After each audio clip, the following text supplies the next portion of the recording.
Isang makulay na selebrasyon ang ipinamalas ni Kim para sa mahal niyang pamangkin na si Rain, kung saan nagdala siya ng malaking ngiti sa puso ng kanyang pamangkin.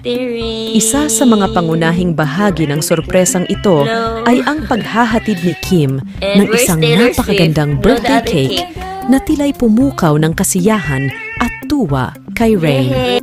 Ang birthday cake ay hindi lamang isang simpleng regalo, kundi isang simbolo ng pagmamahal at pag-aalaga mula kay Kim.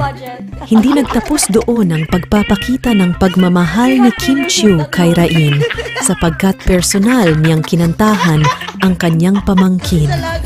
Ang awit ng pagbati ay tila'y nagbigay ng mas maraming kulay sa espesyal na araw ng kanyang pamangkin.